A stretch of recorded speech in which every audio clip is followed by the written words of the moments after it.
In the name of Allah, the most beneficent and most merciful. Assalamu alaikum.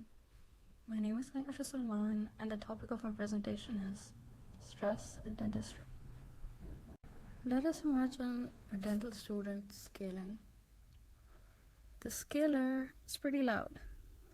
It makes a lot of noise. The patient flinches every now and then, and there's blood all over the field. The supervisor is standing right next to them and noting down their technique and the time.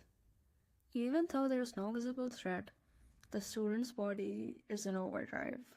It's in high alert. This internal reaction is not new.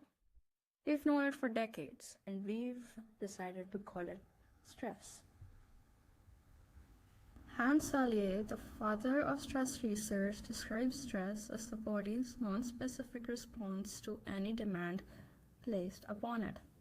In simple terms, stress is what the body does when it has to adapt. Years later, Bruce McEwen expanded this idea and explained something critical. Stress doesn't require danger to be real. It only needs to be perceived. A real or perceived threat to homeostasis is termed as stress. In dentistry, many threats are not life-threatening, but they are neurologically registered as such. To understand stress, we need an evolutionary lens. The human stress response did not evolve in clinics or classrooms or offices.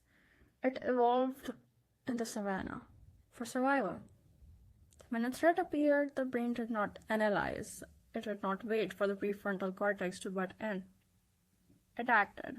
The amygdala activated. The sympathetic system surged. The cortisol was released. This response was fast, reflexive, and adaptive. But it was designed for short, resolvable threats. It was not meant for long term. Modern dentistry presents a mismatch.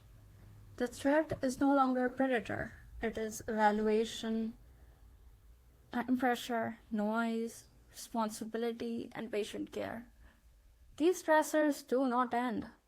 Without resolution, the nervous system stays partially activated. Stress becomes the default, and recovery remains incomplete. And this is how acute stress becomes chronic stress. And when stress becomes chronic, it does not remain invisible. When stress becomes chronic, it shows up everywhere.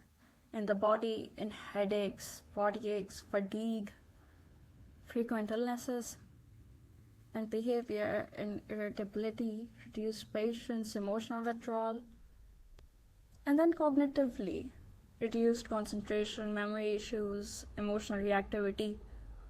This is not personality, it is physiology.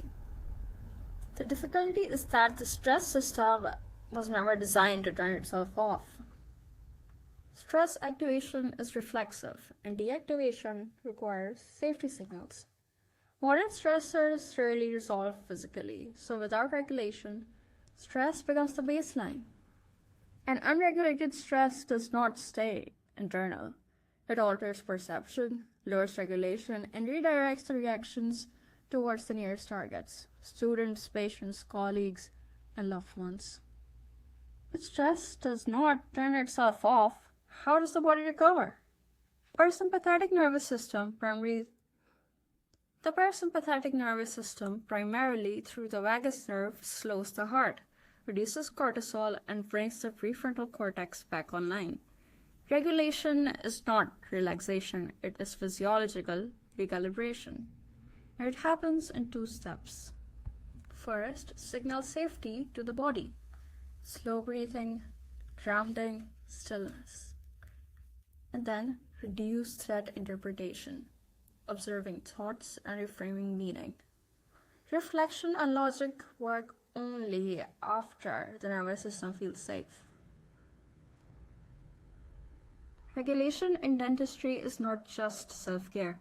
It is the ethical containment of stress. Respecting and empathizing with oneself is not indulgence, it is professional responsibility. Because when there is a war within, those around us become collateral damage. Thank you so much for your time.